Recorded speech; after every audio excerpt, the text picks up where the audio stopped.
इस वीडियो में हम राष्ट्रीय करंट अफेयर्स पढ़ने जा रहे हैं। ये राष्ट्रीय करंट अफेयर्स अप्रैल 2026 का है। अप्रैल 2026 का ये करंट अफेयर्स है। और कोई भी एस्पिरेंट्स करंट अफेयर्स पढ़ते समय उनको ये बहुत कंफ्यूजन होता है कि वो कौन सा पढ़े और कौन सा छोड़े। तो अगर आप हमारे साथ पढ़ते हैं करंट अफेयर्स को, हालांकि कम समय का ही वीडियो होगा, लेकिन आप पढ़ते हैं तो आपको ये समझ में तो जरूर आ जाएगा कि किस करंट अफेयर्स पर फोकस करना है और किसको जो है छोड़ देना है। तो हमारा पहला करंट अफेयर्स है कि पंचायत उन्नति सूचकांक जारी किया गया है। तो ये किस मंत्रालय के द्वारा जारी किया गया है? तो ये पंचायती राज मंत्रालय के द्वारा जारी किया गया है ये सूचकांक।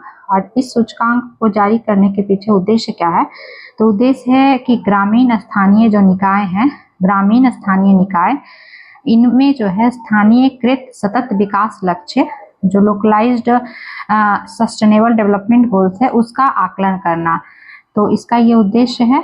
और ये जो उन्नति सूचकांक जारी किया गया है, इसमें सर्वाधिक A+ श्रेणी जो है प्राप्त हुआ है गरीबी उन्मूलन के क्षेत्र में काम करने के लिए। तो क्वेश्चन बन सकता है कि जो पंचायत उन्नति सूचकांक जारी किया गया है वो किस मंत्रालय के द्वारा जारी किया गया? तो पंचायती राज मंत्रालय। और इसमें सर्वाधिक A+ श्रेणी का किसको प्रदान किया गया है, किस क्षेत्र में काम करने के लिए? तो गरीबी उन्मूलन में जो है ठीक ठाक काम किया गया है स्थानीय क्षेत्रों में, पंचायतों में, तो उसके लिए जो है मिला है। नेक्स्ट करंट अफेयर्स है कि भारत में महिलाएं और पुरुष रिपोर्ट 2025 जारी किया गया है। तो पहला क्वेश्चन तो यही बनता है कि ये रिपोर्ट किसके द्वारा जारी किया गया? ये सांख्यिकी और कार्यक्रम कार्यान्वयन जो मंत्रालय है, शॉर्ट में जिसको मॉस्पी कहते हैं, उसके द्वारा जारी किया गया है। और यही इसमें एक क्वेश्चन बनेगा। नेक्स्ट है कि भारत एशिया की पहली यूनेस्को जेंडर चेयर का मेजबान बना है। यूनेस्को का जो है यूनेस्को जेंडर चेयर, इसका मेजबान बना है, अध्यक्ष बना है भारत। और ये एशिया का पहला ऐसा जो है प्रयास है जिसमें कि भारत इसका अध्यक्ष बना है। और इस यूनेस्को जेंडर चेयर का उद्देश्य क्या है? इस यूनेस्को जेंडर चेयर का उद्देश्य क्या है? तो जैसा नाम से स्पष्ट है कि जेंडर यानी लैंगिक क्षेत्रों से कुछ संबंधित है, तो वैसा ही कुछ उद्देश्य भी है। तो यह भविष्य के लिए तैयार कार्यबल, जो भविष्य के लिए वर्क फोर्स जो तैयार हो रहा है, तैयार कार्यबल, उसमें लैंगिक असमानता को पाटने की दिशा में ये काम करेगा। यानी कि ये एक तरह से वर्क फोर्स में लैंगिक असमानता जो है उसको कम करने के क्षेत्र में यह प्रयास करेगा यूनेस्को जेंडर चेयर। जैसे कि गूगल ने विशाखापत्तनम में अपना पहला प्रमुख कृत्रिम बुद्धिमत्ता AI आर्टिफिशियल इंटेलिजेंस आधारित आंकड़ा केंद्र स्थापित करने के लिए आंध्र प्रदेश सरकार के साथ भागीदारी की है। तो ये वेरी इंपॉर्टेंट न्यूज है कि अभी गूगल के द्वारा, किसके द्वारा? गूगल के द्वारा जो है विशाखापत्तनम के विजाग शहर में जो है पहला AI आधारित एक आंकड़ा केंद्र स्थापित किया जाएगा। तो ये आप अच्छे से इसको याद रखेंगे। और इसी से रिलेटेड है कि ये विशाखापत्तनम के विजाग में इसको स्थापित किया जाएगा। और इसका उद्देश्य क्या होगा? तो विशाखापत्तनम को कृत्रिम बुद्धिमत्ता प्रसंस्करण और क्लाउड कंप्यूटिंग के वैश्विक केंद्र के रूप में स्थापित करना, उद्देश्य आप याद रखेंगे। फिर नेक्स्ट है कि पीटर्सबर्ग जलवायु संवाद। तो पीटर्सबर्ग जलवायु संवाद किससे संबंधित है?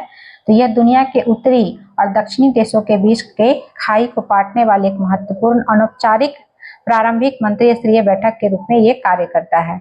तो एक तो अगर हम ये वर्ल्ड ले लें तो इस वर्ल्ड का जो उत्तर के कुछ देश हैं और जो दक्षिण के देश हैं, एक तो उत्तर के देश और दक्षिण के देश, दोनों के बीच जो है एक तरह से महत्वपूर्ण ये अनौपचारिक प्रारंभिक मंत्री स्तरीय बैठक के रूप में ये कार्य करेगा। और ये रिलेटेड है UNFCCC, जो जलवायु परिवर्तन संबंधी संस्था है, उसके लिए जो UNFCCC है, उसी के एक प्रारंभिक तैयारी के रूप में, प्राथमिक तैयारी के रूप में ये पीटर्सबर्ग जलवायु संवाद कार्य करेगा।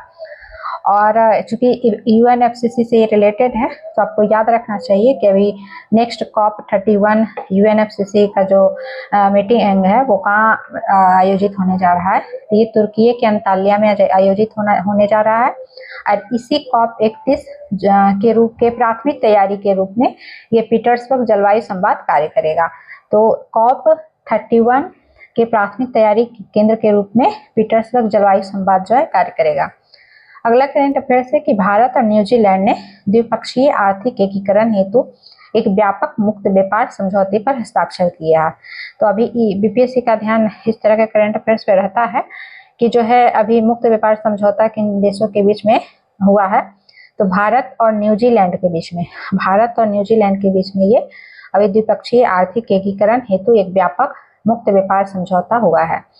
और ये इसलिए हुआ ताकि भारत के निर्यातकों को जो है न्यूजीलैंड में एक तरह से मुक्त व्यापार के लिए प्रोत्साहित किया जा सके।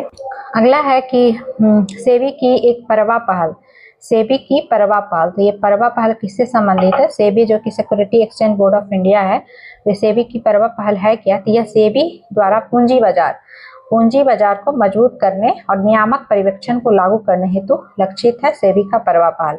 और पूंजी बाजार का संबंध आप लोग को पता होगा किससे होता है, तो शेयर बाजार, इक्विटी बाजार, म्यूचुअल फंड से होता है। तो ये एक तरह से शेयर बाजार, इक्विटी बाजार, म्यूचुअल फंड, इन सबको मजबूत करने और इसके नियामक पर्यवेक्षण रेगुलेटरी फॉर्म के रूप में ये काम करेगा सेबी का परवा पहल। तो इस तरह से हमने 6-7 महत्वपूर्ण करंट अफेयर्स अप्रैल का राष्ट्रीय समसामयिक निधि के रूप में पढ़ा है, बहुत ही कम समय में पढ़ा। फिर मिलते हैं आगे की वीडियो में। धन्यवाद।